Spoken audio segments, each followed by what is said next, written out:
really was wanting to put something in the world that the grown-up gets as much out of it as the kids do, more, arguably. I really believe that something special happened with this story. We could not believe how many people jumped on board to help us bring this thing to the screen.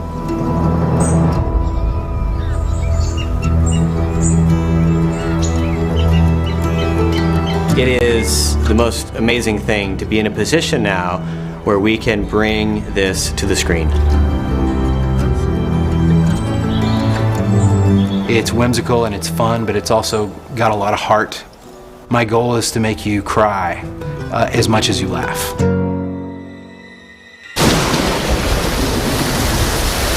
Can't just run off. They've got a pop rocket! Really?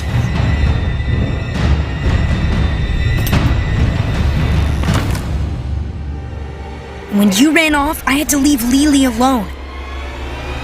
Lily? Lily? He's a pluck of feathers. Aye, Sark, and the black carriage is here.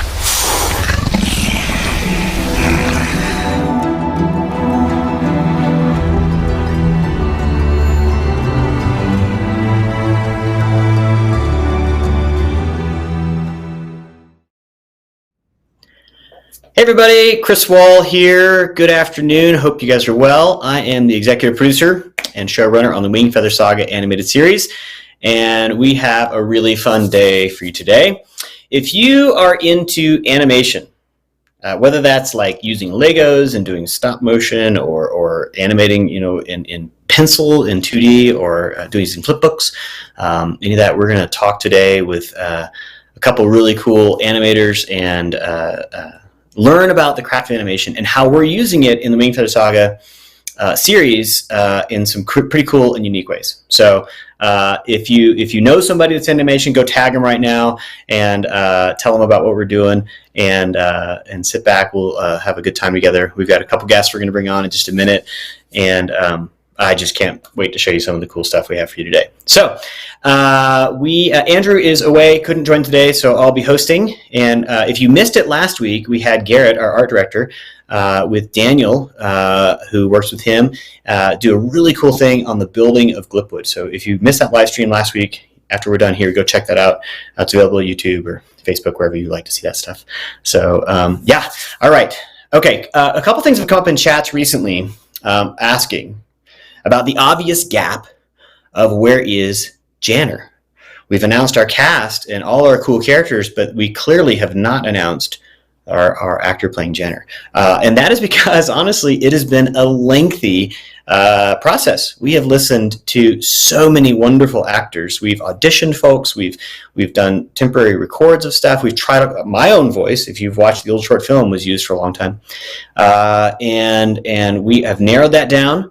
And coming very soon, hopefully as early as next week, we're going to announce who is playing Janner. We think we found the right one. One of the strategies on Wingfeather Saga, Andrew and I both loved, like Charlie Brown and these really, we love kind of have authentic voices, real kids being kids, which is risky because they can grow up and their voices change and things like that. But we are wanting to do that. So we've listened to a lot of actors, and finding that balance has been really interesting and a challenge, and we'll tell you all more about that. But we know it's missing. You've told us, we know, and it's going to come very soon. Also, in case you missed it, we released a couple weeks ago our first merch. We did a drop of some new shirts. There they are, brand new. Which one do you think is our best seller? If you want to know the answer, I'll tell you at the end of the live stream. But which one of these shirts do you think has been the best seller? Is it Lily with the sea dragon on the thing? Is it Glipwood Forest, or is it the Toothy Cow? Like, which one do you think has been our best seller so far? It's been fun to watch. We're literally getting all this info, like which ones sell, what sizes. So like, we're curious, like, are kids buying it? Are adults buying it? All that kind of fun stuff. But those shirts are available if you want to support the show. The show, when it releases here later this year, is free. Like all the Angel Studio shows, we're going to always have them out there for free. And the way you can support the show and help us to make more episodes is go buy t-shirts and support us in that way. And there's other cool things to do too. But you can go to wingfeathersaga.com/store and you'll see those. We've got some new stuff coming to the store very soon. And so I think within the next week, we're going to have some new items added. We've got all kinds of fun stuff planned. But wanted to start with shirts. That was the thing that you guys told us in your surveys that you were most interested. So there you go.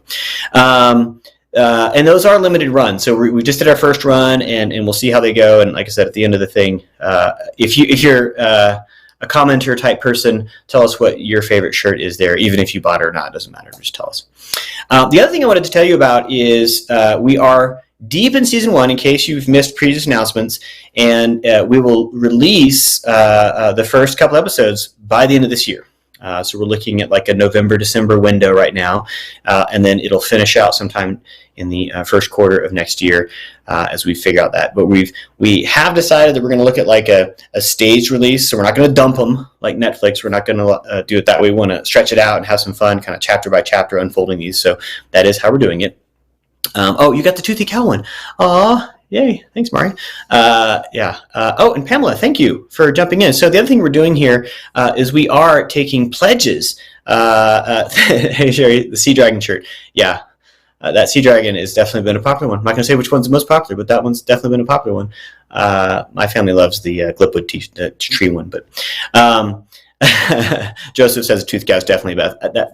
We'll see. I'll tell you at the end. Okay, but we are eager to get into season 2, and so we have a pledge. The express interest button here.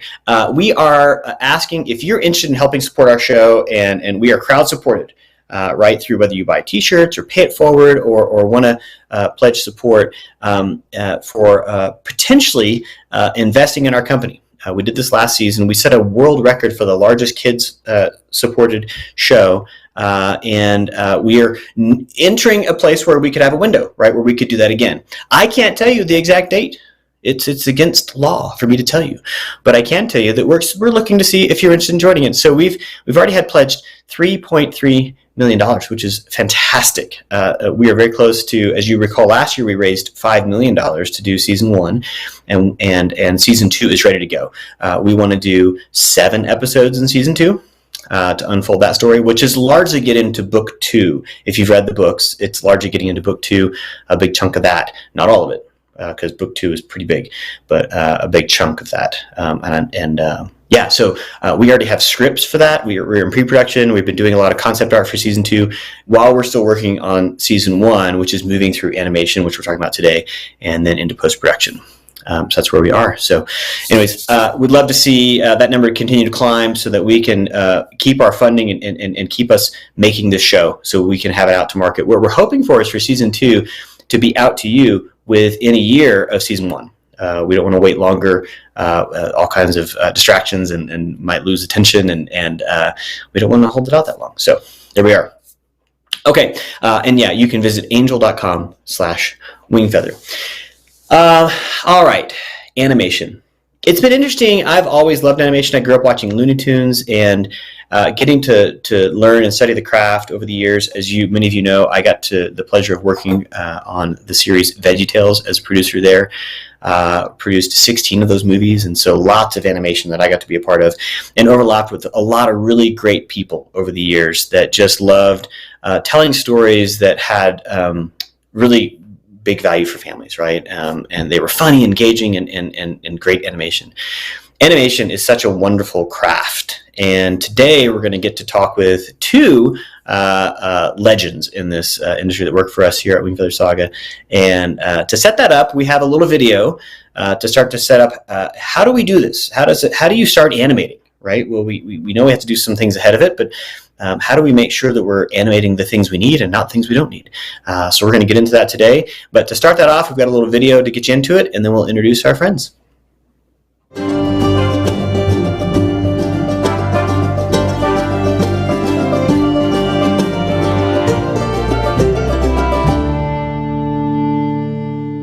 Hey everybody, Chris Wall. Hey everybody, this is Chris Wall. Hey everybody, Chris Wall. Hey everybody, I'm Chris Wall. Hey everybody, Chris Wall here. I am the EP showrunner. Welcome to sequence 22 of episode 2. One of the coolest things about adaptation is we get to take scenes like this and put them in season 1.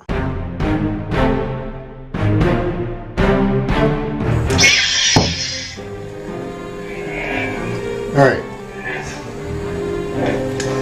So he's got the sword. Yeah, twice a week we get a bunch of shots in from our animators that have been kind of worked through the system. Ron Smith, our animation lead, has been kind of guiding them along, and then it comes to me as the animation director to kind of give my approval on it, give some final little second eye notes and stuff like that. So, Shaggy, what's the news?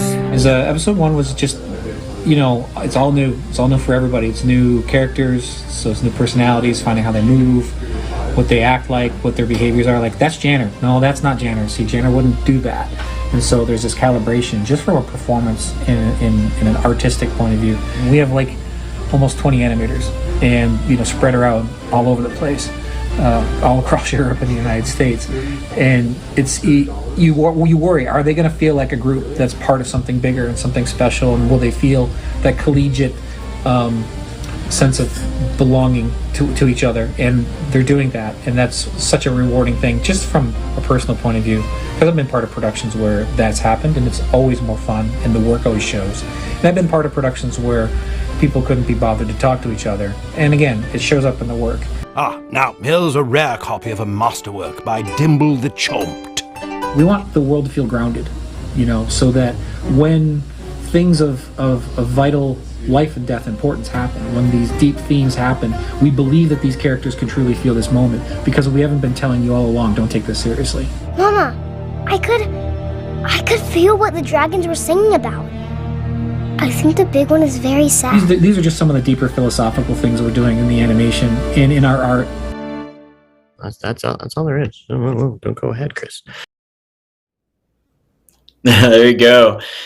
Animation. It is a long and sometimes tedious process of frame by frame bringing an inanimate object to life. And so we have some great animators who are going to join us right now.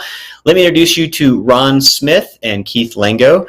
Keith, some of you have met previously. Hey, guys. Great. Good afternoon. See you again. So Keith, as many of you have met a couple times on our live streams, is our animation and CG super. He and I have been together working on this project for a very long time. And Ron has joined us this last year as our animation lead, and we're so glad to have you here, Ron. Ron, if you don't know, started way back in Chicago at a company called Big Idea, and was one of the early animators. What animator number were you for VeggieTales? I think I was tied for 6th. Okay. The 6th employee, not the 6th animator. I was only one of the 6th employee. Oh my gosh. Second official animator. Yeah, it was back This is amazing. So Ron went on to do some great work on a series that we'll talk about in a minute, 3-2-1 Penguins, and then was over on the Peanuts movie and Tangled, and lots of other really just wonderful movies. So glad to have him. And today, guys, I wanted to dive in and just ask questions about the craft of how the animation is coming together for Wingfeather. But before we get into that, I want to know about how you two met and worked together at Big Idea. Tell me about the beginnings of 3-2-1 Penguins and what you guys did there. Oh, wow. You Well, want to go or you want me to go? Well, I can go. Yeah, that was around the year 2000, starting the new millennium back then, and it was Big Idea Productions' second series, and we'd had the experience behind us for getting VeggieTales all put together and up and running, so we had that to go off of. But the team that was collected for Penguins was a team of generalists, and that's not how we had been doing things prior to that in the studio, where everybody kind of specializes in their own specialty. There are designated animators and lighters and people who did the rigging and all that stuff. On Penguins, though, it was more of a group of people who were adept at all the different disciplines as far as CGI goes. They could model, they could rig, they could animate, they could light, all this stuff. Swiss Army knife of production crew. So it was a little different approach then, and it was the first time I was meeting a lot of the new animators joining the Big Idea team, Keith being one of them, and so glad I did back then. Yeah, it was great. So give you some context, a typical veggie show had about 65, 70 different people working on it. Typically, through all the departments and stuff. 3-2-1 Penguin show had 13 people working on it.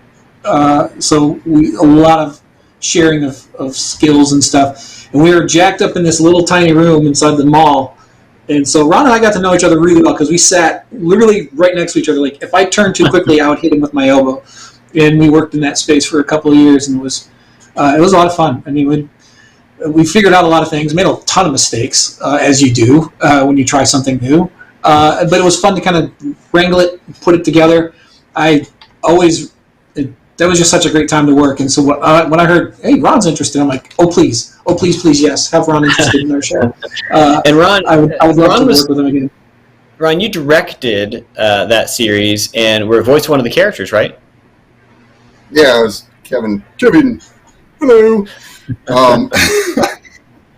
So I'm curious. So everybody on the live stream right now, if you've heard of 3-2-1 Penguins or you watched that series at all, chat below. Let us know that you were a part of that. I know for me, I remember as a VeggieTales fan seeing Penguins being, what is this?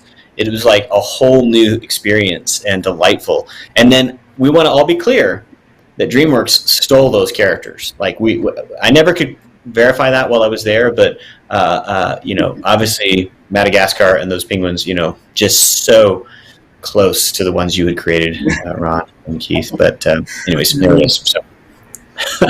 Yeah. Remember, I was trying out for Zigil's voice as a knockoff of Ted White from Mary Tyler Moore. Ted Knight. That's right. Hello. Yeah. That was part of that. It's so much fun. Yeah, it was such a blast just figuring out who those characters were. And we had so many people that went on to, work at Pixar and Blue Sky and these top shows all across the industry. We're still using the tools they invented back then. And these were all just people that we got to know and work with, and we were glad for the experience and glad to see them succeed and being able to come back around and be colleagues like this again. It's amazing. That really room was an incubator of some crazy talent. Like you said, the people went on to the heights of this business, the top win ends Oscars. of it. Win Oscars, get their own shows on Netflix kind of stuff. Like really, really top end people, and we're all just jammed up in this little room in a mall. So you start with that little group of 8 to 10 people. You're just working it out, and then you both went on to and Ron, I want to hear a little bit about this, going to work for large studios in that kind of working environment. Obviously, we talked about this, the Peanuts movie and Tangled and others. And how different was that experience working for a large studio like that on these big projects compared to that, kind of skunkworks approach? It was completely different. In a word, like I said before, there are specialized artists that do their one thing, and I was an animator, and I had everybody I needed to call if something went wrong, so I could have my computer fixed in an instant with a phone call, and all I had to worry about was my animation and making that work, and in this new environment and this new world of CGI now, it's a lot more independent, and people can work more independently, and there's a lot more consumer level software out there that people like those in our audience might be learning and starting in their own animation career right now.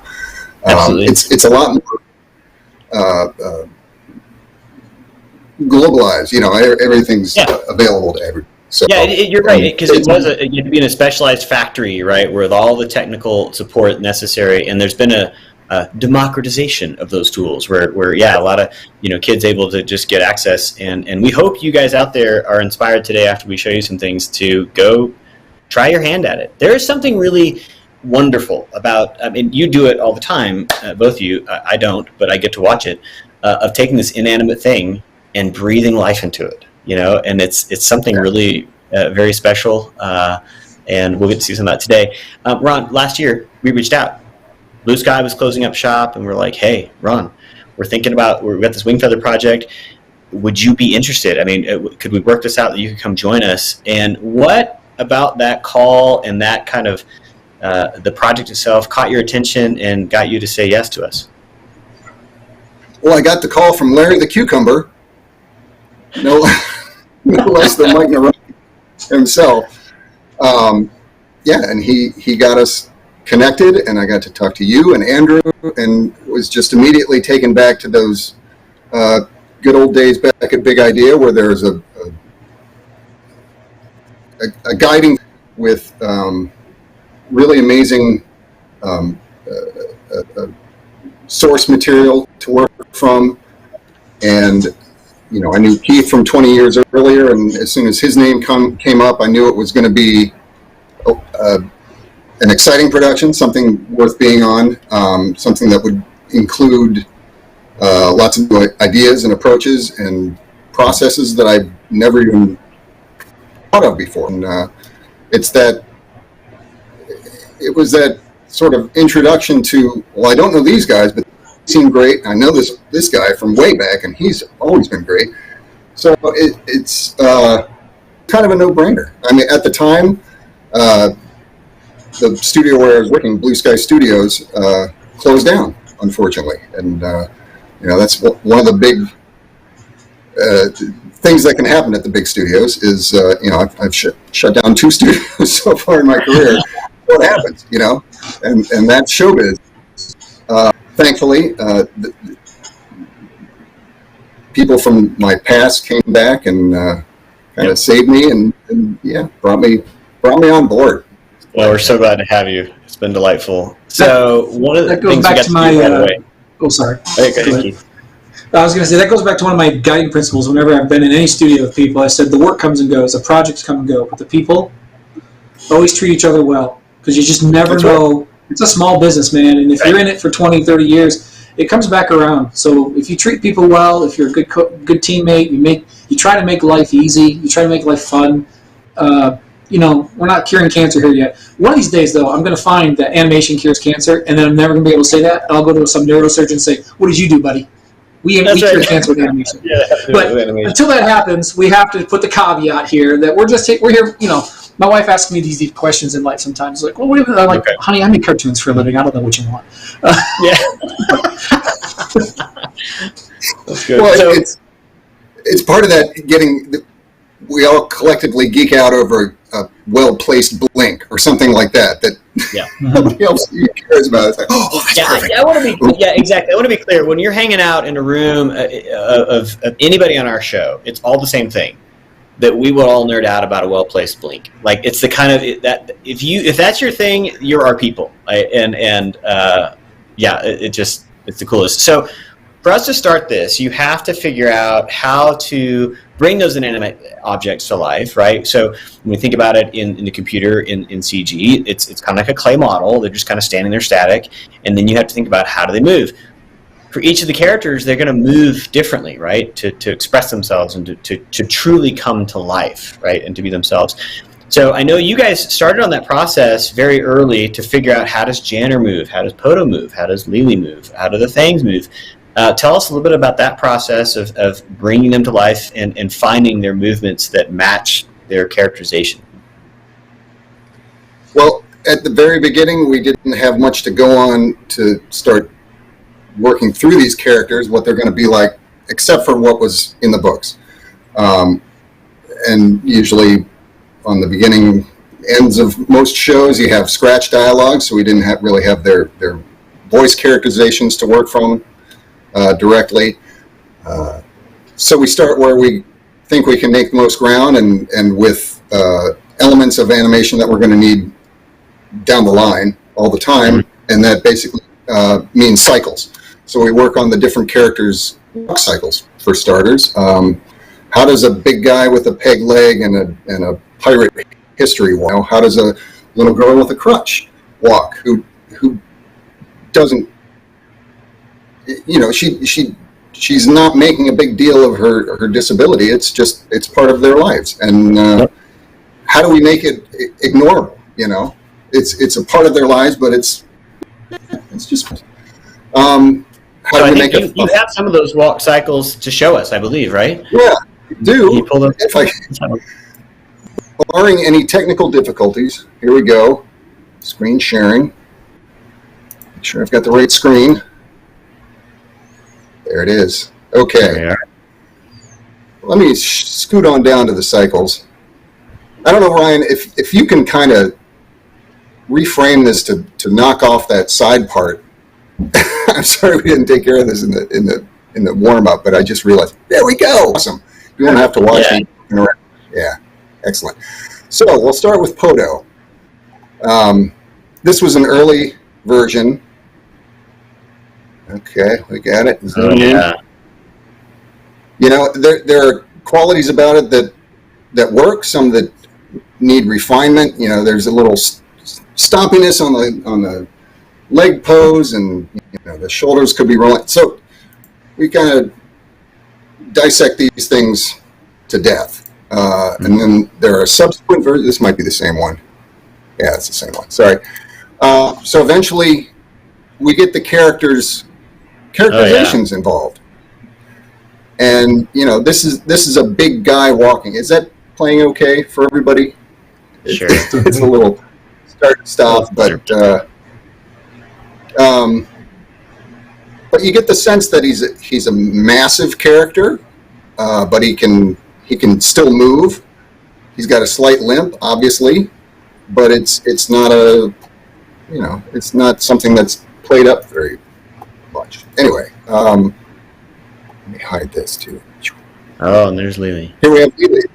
this is an early version. Her handle wasn't being used, and her arm wasn't quite on top of the crutch. It's a little better version. But yeah, we were talking about this too. That like she could likely put some weight on her foot. You know, right. It just can't support her very easily. Then this one started to get the balance there. So then we were trying to find what are the differences between Janner and Tink? You know, two brothers, just a couple of years apart in age. And Tink is the athletic one, and Janner is the older, you know, kind of tween, awkward, growing into his body, sort of lanky kid. So yeah, how do you express those things? Here's an early shot where they run into an alley and stop and are ready to take on a Fang. It's not the one in the final version of the show because you know, we make progress as far as, you know, this isn't quite the way Tink is, or, you know. Yeah. But it gets worked out. I don't know how long you want to keep going through Yeah, it's great. the cycles. Yeah. Oh, yeah. Slog walk. You know, again, the different Fangs are different body types and different. You know, they walk with. We tried to get them to walk with a bit of a brokenness to them, so that they weren't quite. It's tricky to explain, but there needed to be a certain uncomfortableness that they have in these bodies. This Brack, sort of Slarv's boss. Yep. So yeah, this is basically where we start and start to get a better idea of what the characters are going to be performing as. Awesome. Yeah, we've got a Norm walk cycle here. A little. Oh man, he looks great. Yeah. He's like some sort of split between Poto and a Fang, you know. yeah, he's still got the body mass, but he's a little more I don't know, lazy about it. Yeah. Anyway, that's great. Can you go back to the boys for a second? Sorry, you just killed your screen. But I want to look at the boys one. I think it's a great one to show us the difference, right, between how this is exactly what we got excited about. Like, Janner is a bit gangly, he kind of lumbers a bit, you know, his feet are huge, and you know, the way he might approach the situation emotionally, and this, you know, he's kind of more cautious. Tink's like, I'm going to take a fight, let's go, right? And I love the contrast here that even in this test cycle, we were already seeing some ideas about who they are, you know, that they don't move identically. There was a test earlier, I remember we got that it was a run cycle, and Janner was running very competently, and I pushed back and like, he needs more lumbering, right? And of course we got that now because he needs to be that much different than his brother. But yeah, I love that clip. Okay, so walk cycles we go through, and this is, I know a lot of the animators. Who was working on those cycles? Do you remember, Keith, Ron? Do you guys remember who was? Oh, early on we had Tom, and let's see, I know Rue was working on a bunch, and Sinisa was. Did we have Rehab at that time? I think we did. He was doing some. Rehab was doing some. Yeah. Yeah. So all of them finding it. Go ahead. Go ahead, Ron. Well, I was just going to say that they all pitched in, and they all brought in their own interpretation of the characters. The one we were just looking at of Tink and Janner, you know, it's a little overacted. You know, Tink comes in with his fists up, and Jan comes in and he's all kind of freaked out and scared. And if nothing else, it shows that you know, we need to back off this to have it based in a little more reality and not so over the top cartoony. And you know, there are a lot of things that leaders have to unlearn for our show as well, as far as typical sort of, here's what you do in this case for an animation of this sort, and they're kind of taught this rote way of handling it but it just teaches them how to execute something in that one style. Our style is... Yeah, I want to comment there too, because I think one of the things that has been a big learning source for me, Keith, you've talked about this quite a bit, is of course in 2D animation we learned so much from Walt Disney and the style of animation that was put forward there. In CG that we all work in, Toy Story looms large as far as the way in which things are animated in CG, and it's not like there's rules of like this is how it has to be, but we're also informed by that being the beginning of CG animation that it's really informed how everybody works. Keith, talk about breaking that cycle, like in Ron too, but just saying, hey, we're not going to do this, we're going to do this instead, and give us some insight there. Yeah. So there's, as Ron was saying, there are these, I call them isms, like kind of quirks of animation, and they're taught and passed down through the ages, and they start to become kind of ossified into sort of these unspoken rules of like, well, this is how animation should be. When you do a thing, you gesture this way, or you move your head that way, or in that moment, when you accent that accent, you do this with the head, you do that with the head, and what happens is it starts to become kind of an affect. And it's not really honest. It becomes more of a patina of life, but not life. It's sort of like a parody of something. Sort of like late stage Van Halen songs. They were a parody of early Van Halen songs. There's nothing new. They're just like this weird thing, right? So it just became this kind of self-referential thing that once you start referring, like when. Another example to this, I mean, his early movies are great and quirky. His later ones just became style shows. There's Wes Anderson. Once you start referring to your own style and then accentuating your style and then accentuating your style and then just doubling down, it becomes condensed into nothing but style. And the issue with that is at some point that works and then it disconnects from believability. And that works in some kinds of stories where you're going to go off into the world of the fantastical, where reality is this malleable thing anyways. In our world, we want you to believe that these characters are living this life. And so that means we have to be honest about how we portray them living this life. In everything, even in the little things. So how Tink would stop running, or how Janner would plead with somebody in his own way to not do a thing, or how even how Poto carves a carving.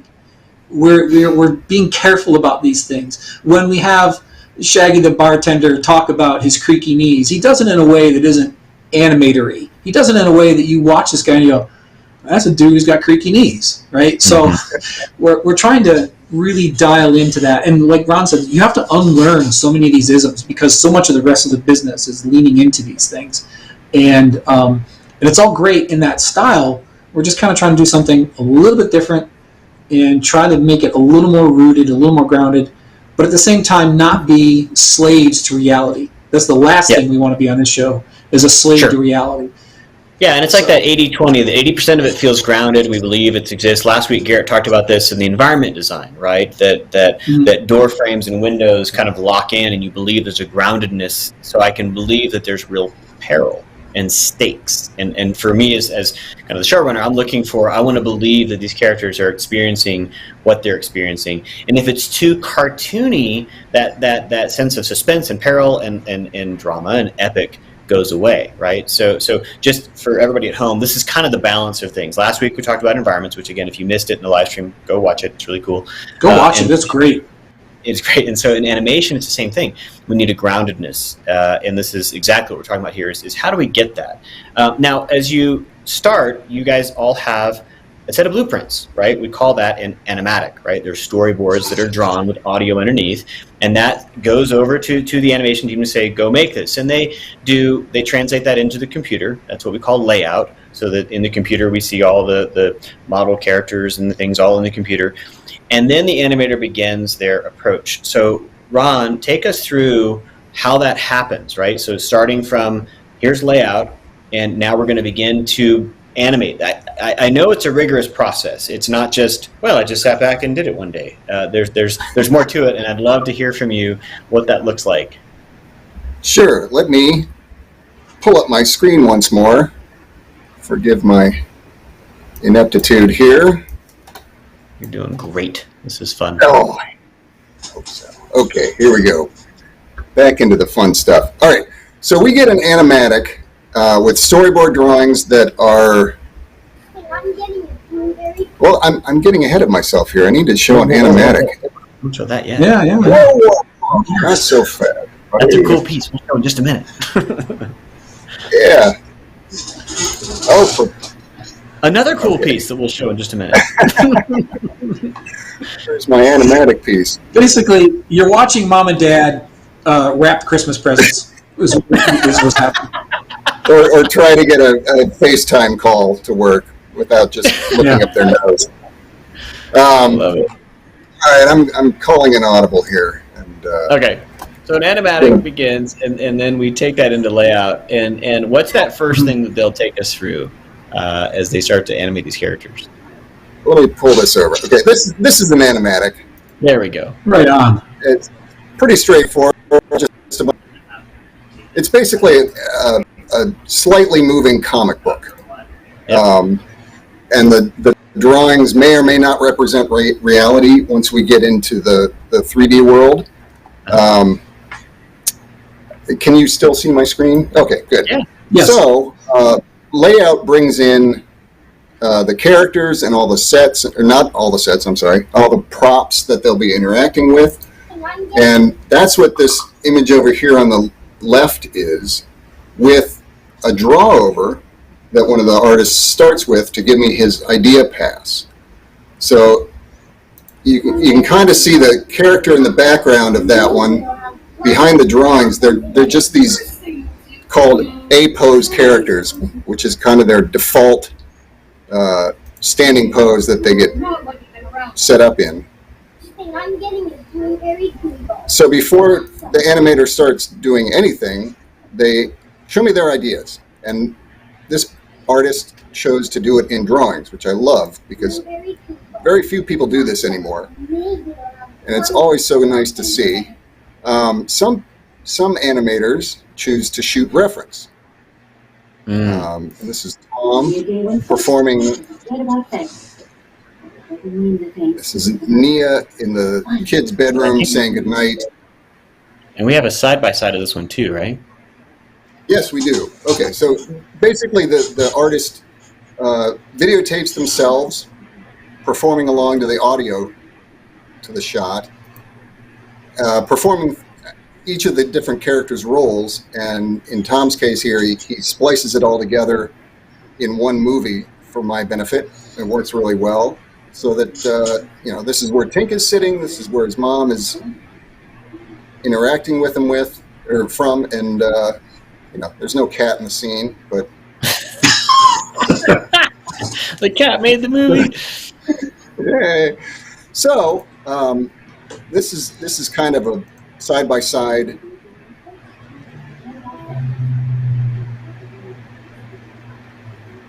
Wow. So you can really see how the boys are doing their thing, and we had to talk about, well, he needs to be holding this book, so that was another change that had to be made. But between these two versions, there are probably 3 or 4 different versions in the meantime that go through a blocking pass, which is just this very blocky stepped view where you're just showing the poses, and then each successive pass after that gets a little more refined. And we watch it again. It's like a little sculpting. later. Yeah, it is. You keep adding a little more, taking away a little more, refining what you've got, hoping your playback works.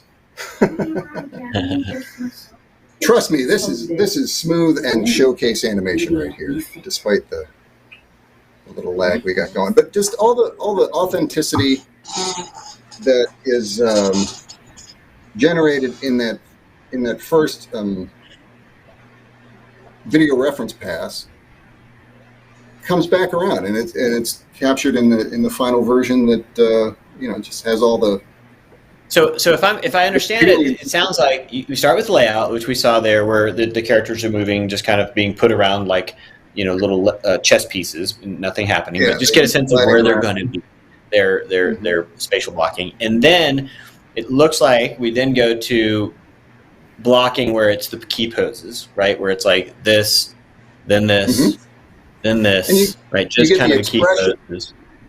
Yeah, and this is after the animators have watched your kickoff videos, which are kind of the starting point for our thought process and our planning, is that we can watch the animatic and get an idea of the progress the subtext that the scene calls for. But if anybody starts on their animation, Chris puts out a video for each sequence, letting us know what he'd like to see, what the character's context is, where they're coming from in the story, what they know, what they don't know at this point in the story, and then what needs to happen to propel them into the next scene, basically. But in addition to the context, there's also subtext, which is what they're not saying. It's what they're thinking. And that's hugely important, especially in a show like this when the characters have to express themselves without using dialogue. And the animators have taken relatively limited rigs. From my experience working at bigger studios, the rigs are just so polished and so perfect working. They're slow. And what is a rig? Tell us what a rig is. Oh, it's basically the skeleton and control system put into the CGI model. So the A-pose characters that you saw sliding around there are just sort of the basic default. They're just the mesh pose. It's just a surface, right? It's that gray, single color surface. It looks like a piece of clay. The rigger comes in and puts skeleton joints.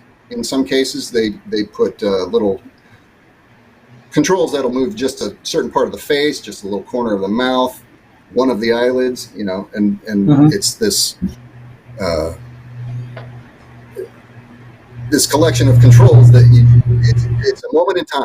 Each drawing is a moment in time, and you want that drawing to look and capture the attitude and feel of everything you're trying to express through the motion, even in that single frame. And the artists that I've been happy to work with so far have really just nailed it.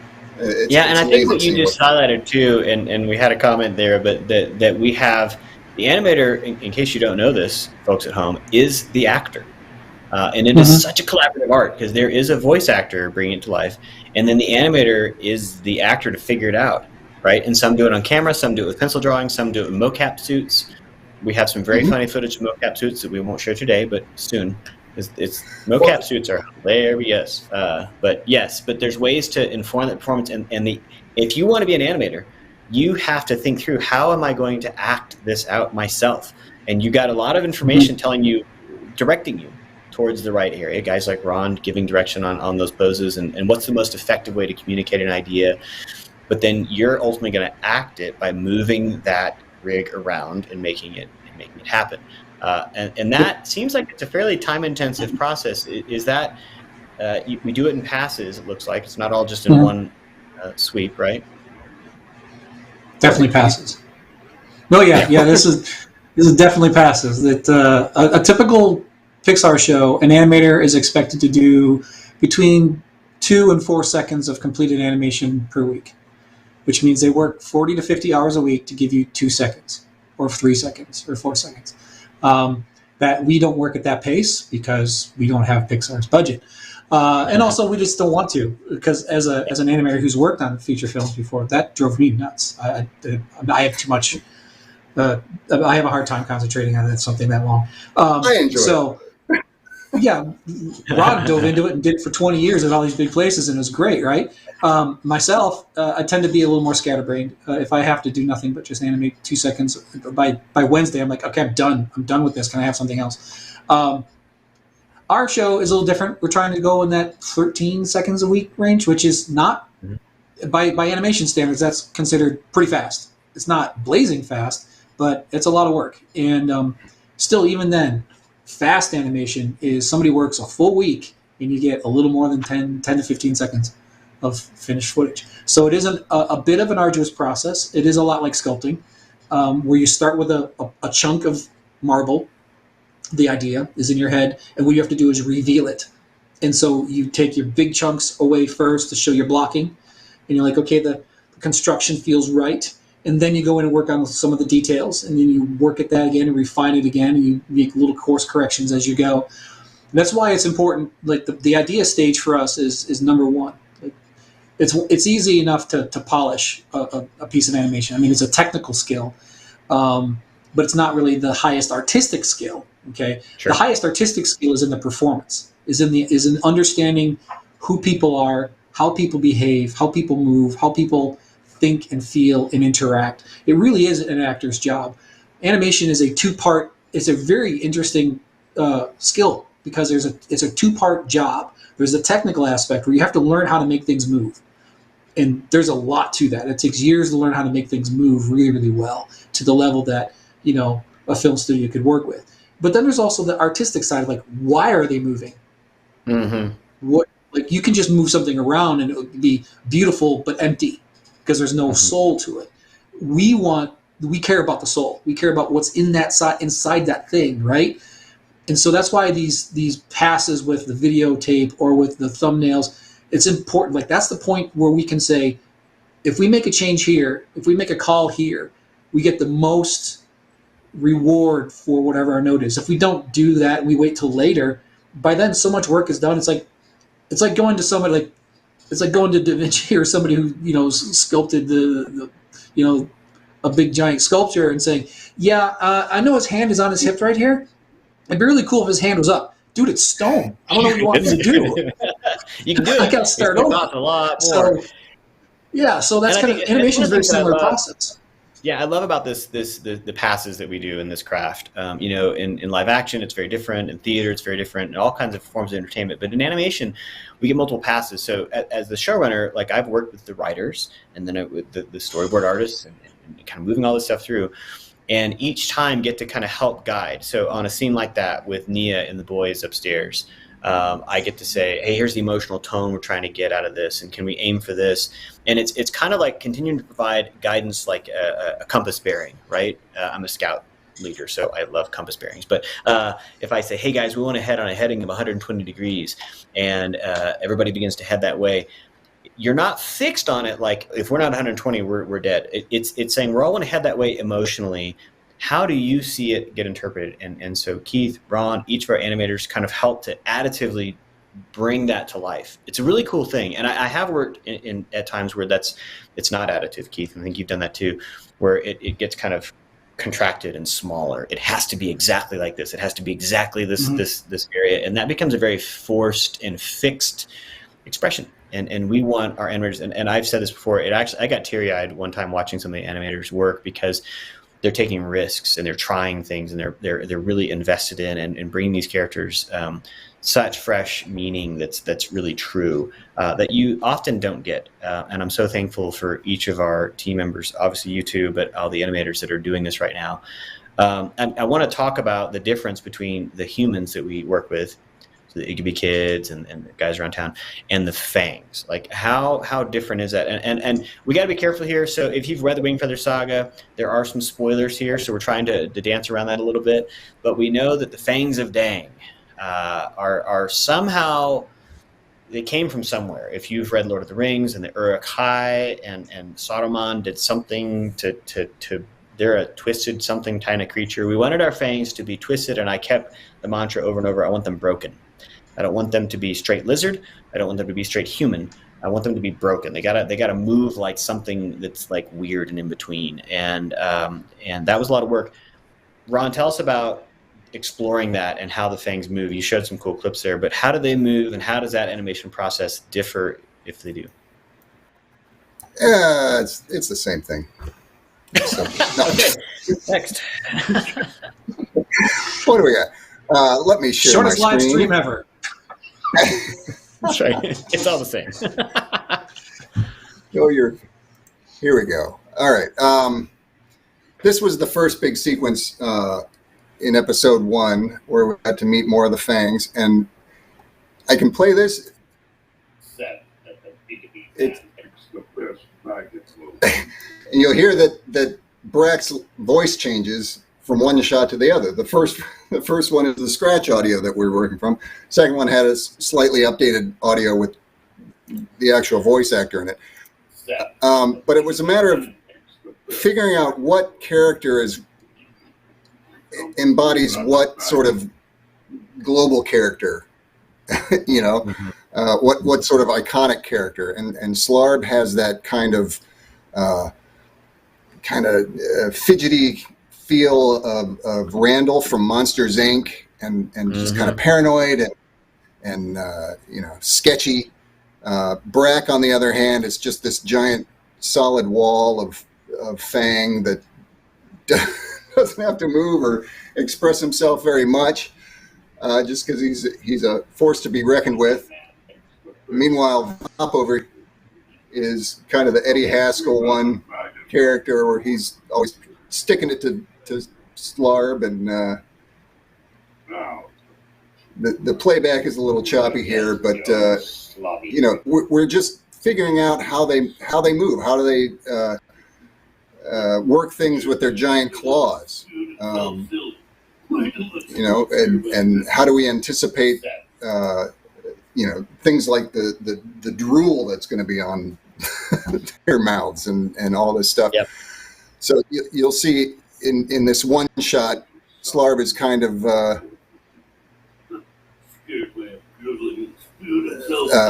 he's kind of wiping his I missed it, sorry. He's kind of wiping his face and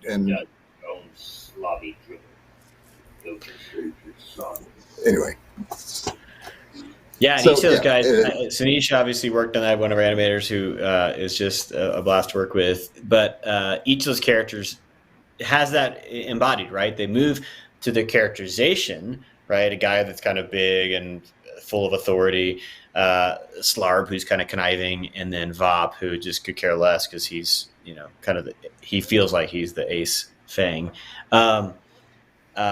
It makes, I can't wait to show everybody what you guys have created, because episode 1, of course, is in post-production now, and we've seen all that animation, and it's just amazing.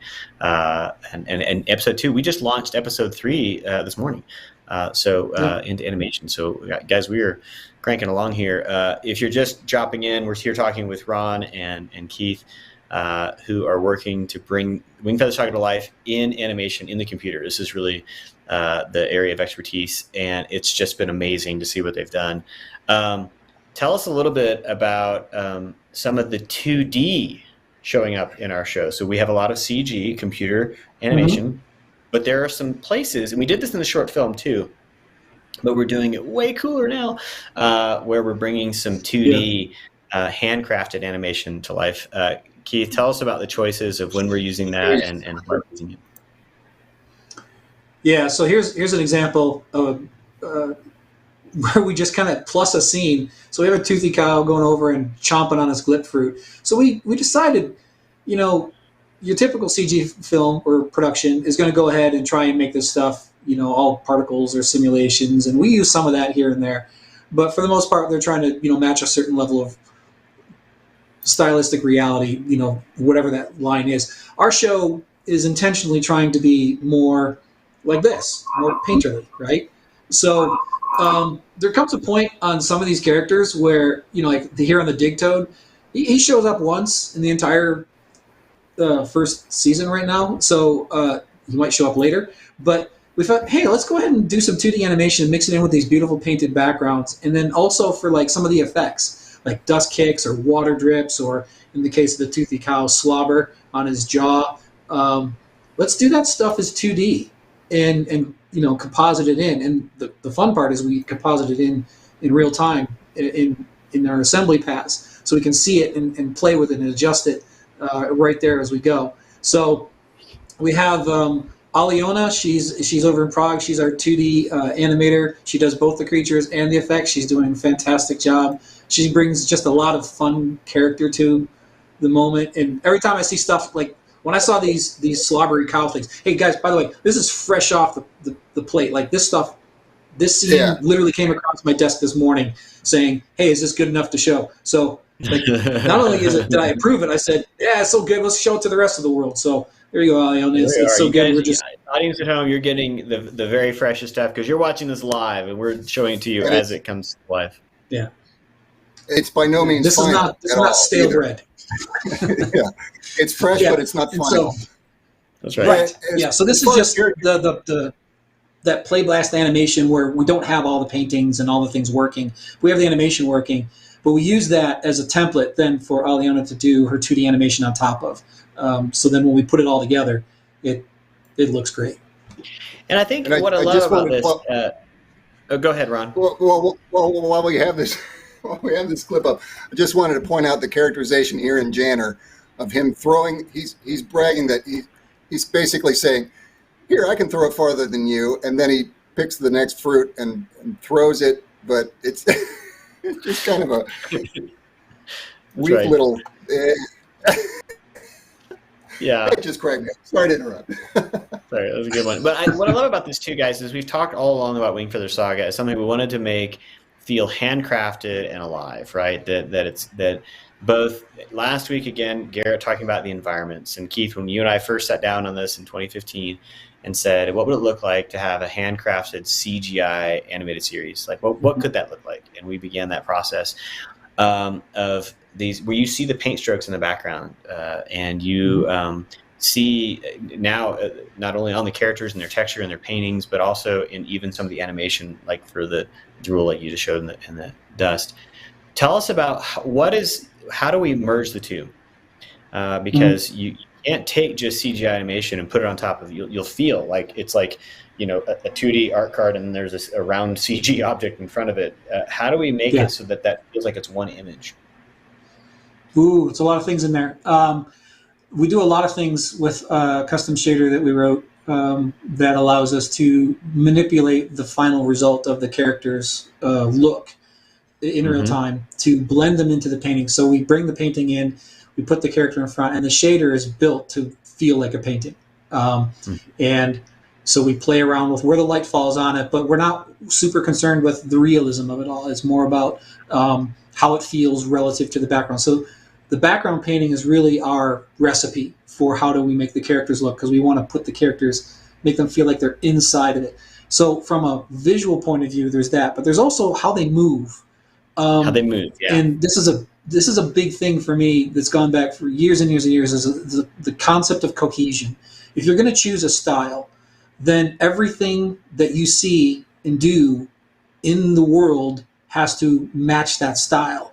So if you use photorealism mixed with cartoons, it's jarring because it is so disconnected. In fact, it is used often for comedic purposes, like SpongeBob or something like that, where they'll do a live action shot in the middle of the show, and it's super funny just because it's so unexpected and it's so it doesn't match up. And that disharmony is actually funny, or the disharmony can be discomforting. Like, what's wrong with this? This doesn't feel like it's the same thing. And so, because we care about the core idea so much, we do that with the paintings. Like, look, we're not going to render every leaf lovingly. We don't render every single blade of grass. Sometimes a blade of grass is just a paint stroke, paint stroke, paint stroke. Good. Clump of grass is done. But we're opening, I like to say, we open the door of the imagination for the audience to bring their idea of what that grass should be from their own mind, from their own imagination, and project it into the world. And so by leaving things unrendered, we leave the door open for imagination to fill in the blanks. We do the same thing with how our characters move. So we don't animate smoothly, and we don't spend a ton of time polishing things up. So if you look at a Disney film, it's beautiful motion. No lie, it is absolutely beautiful artwork and craftsmanship. But there's a level of detail that is absolutely necessary because the leaves in the background are perfectly rendered realism, and the light is perfectly rendered, and the skin looks like skin, right? Because of all those other visual elements say this is real, the motion has to feel super fine as well. We go, hey, the background is a painting, the textures are painting, the lights are painting, why not make the movement a painting as well? And so we don't polish out these things to the nth degree. We get the core idea down, we communicate it, we express it as far as it needs to go, and then no farther. And we let the gap sit there. So Chris, this is an old story we share, but when we took our short film around in 2017 and following to various streamers trying to get this thing going, we would show it to people and they'd say, this is lovely, it's beautiful, it's great, but we don't think audiences will put up with this level of stylistic impressionism for a whole film or whatever. And we were pretty convinced, like, yeah, we think they will. And then along, sometime in 2019 comes this, little short film called Into the Spider-Verse, where that's all they did was stylistic. That's right. And it made a ton of money. And all of a sudden, everybody's now willing to listen to us when we said, yeah, we told you. If it's cohesive, it'll work. And that's been a big part. So in animation, I know this part, I know a little bit about animation, but typically you'll see in that type of animation where it's animated on ones, where every frame is a new bit of movement. Old 2D animation is animated on twos, right? Where it would every 2 frames you get a bit of new animation. We get to do variable, and Spider-Verse actually did that too because of our work in the Unreal Engine, which our whole production is hubbing inside of, which is just astonishing and so cool. We have so many more things we want to show you guys about that, but it allows us to do variable frame rate. So when a character is moving quickly, we can move it on 2s. If they're sitting still and kind of more painterly, a thoughtful moment, we can back that down to 3s. And it really gives this very artful feeling to what we're watching. And so if you guys have watched like the Lego movie is meant to mimic Lego stop motion, and so the character motions are very poppy, pop, pop, pop, pop, that kind of thing. If you've watched, any anime, right? Well, that's kind of very slow. They can hold on panels for a long time because it is just a straight 2D drawing. And I think, Keith, what you said a second ago is really one of the things I loved about reading the Wingfeather Saga book series. Was there was a feeling of the story existing off the page, right? That there were more things that Andrew hadn't written about, but there was some part that was on screen, right, or on page in that case. And I think in this, I love the idea that because we invite you as an audience to watch this thing on screen that's a bit abstract, right? We haven't filled in all the details. It asks you to engage your imagination, to fill in. What else do you see in that forest? What else do you imagine off the edge of this screen? And that's all intentional. And I love that we're getting to merge both these ideas artistically and in the story, and make this series one thing. So anyways, guys, that was an amazing look. Thank you so much for taking the time to let us in behind the curtain a little bit. I'm not done yet. I got tons more to talk about. Do you have more? I don't want to cut you off, but just more wonderful things to say about this production and just the way it's bringing together the old people who have been around forever and have these great ideas to make it come to life, and joining forces with the younger, newer animators from around the world and getting to get their input and their perspective and seeing things from so many different new angles and being able to incorporate those into the young production that we've got started here. And just everything comes together and starts fitting together really well. And the look of it was one of the things that got me interested and involved from the start. And thanks to Keith and Chris and everybody that it's coming to life. And it is, and we are getting to see that for everybody at home. We have these amazing folks like Keith and Ron who've had some great experience in bringing things to life, helping younger animators. So last week, of course, Garrett with Daniel, who's fresh out of school, a couple of years, and just really investing in. And we love that kind of mentorship and growing. And it's there's for me in my faith journey, there's some scriptural reference to this, right? Where that you need the older dreaming dreams and the young men bringing that energy. And there's this blend of thing that we're getting here in this mentorship that is delightful. I know, Keith, you get to work with a couple of young people that sit directly behind you, and we'll get to see some of their work later, that are helping to bring it to life. And it's a delightful mix, folks. It's not a bunch of old codgers in a room. It is a bunch of old and young across a variety of ethnic and gender backgrounds and everything, that are just all coming together to bring this art form to life. it's delightful to see it all, and we're so glad to take a minute to show you. Keith, any parting words from you before we let you guys go? I just this is fun. It's the fastest hour of my day. I could sit and visit and talk with you guys and just ruminate about this. It's a true blessing. It really is. I know that's a word that's oftentimes co-opted to mean, hey, look how rich I am. But no, it really is a thing that you don't get opportunities like this very often as you walk upon this rock hurtling through space in the allotted years given to you. So to be able to do it with such good people, good friends, to see, as Ron was saying, it's not just Ron from Big Idea. We got musicians and Adam, our old song guy from Penguins, is working on it. Yeah. It's great to be with old friends, but then also the opportunities to bring new people on. Like we've got some young folks who you look at them and go, I think they got something. I think they got something here. Let's give them a chance, right? We hire some kids right out of school and they pick up and run with it. That's just as refreshing. I mean, it really is. I couldn't do it if it was just a bunch of old dudes because we'd sit around and complain the whole time. But it's really great to see. And my only lament, honestly, in this entire thing is that we don't have a studio that we all can gather in because they're such great, cool people that I wish I was around them all day. And that's the one lament I have is that.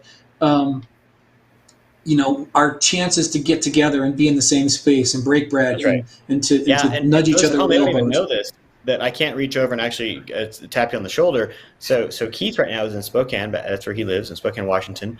Ron, you're in upstate New York, right? That's funny. Good job, Ron. And I'm normally here in Nashville, and it's just an amazing thing that we get to do this, because the technology exists. And thank you. Both of you for investing so much and spending the time. Thanks for taking the time this afternoon to be with us. I will let you guys go and we'll wrap this up. See you guys all very soon.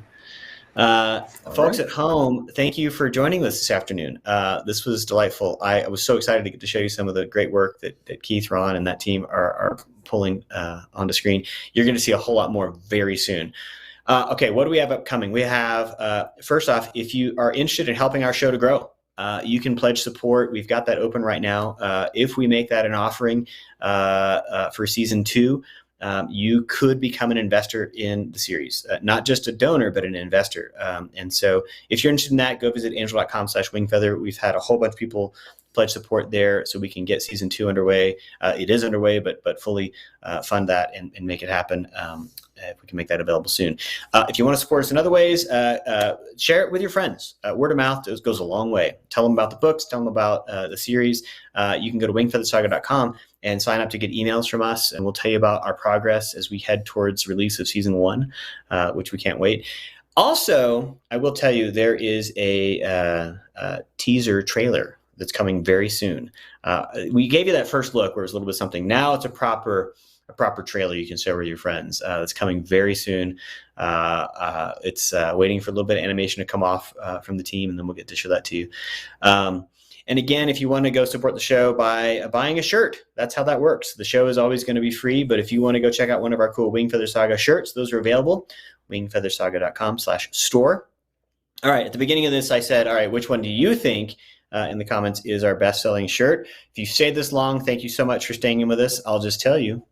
The Toothy Cow is trailing in third. Oh my gosh, I really thought it was going to be our best-selling, but it's doing very well. Our number 2 most popular shirt, Glipwood Forest, the tree one. Yeah, that's our number 2.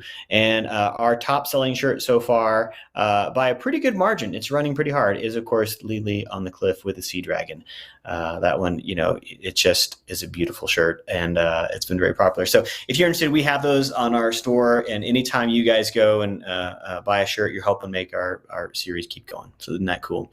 All right, we have more live streams coming up. I believe next week we've been having some scheduling things because Andrew is actually headed over to the UK and is going to join us, but we are so excited to tell you about music. So if you haven't subscribed to our YouTube channel, please do that. If you want to follow us on Facebook, either way, you'll see a prompt from us that for the next live stream, which we're looking for next week. And it looks like everything's going to align to get all of our people together to dive into the music of the Wingfeather Saga animated series. And I can't wait to show it to you. thank you all for spending your Thursday afternoon with us, and appreciate the time. We can't wait to show you what's next, and also announce our release schedule. So that's coming up. I think maybe next week we'll have our full release schedule out for you to check out. So thanks again for spending the afternoon, and we'll talk to you again in another week or so. Take care.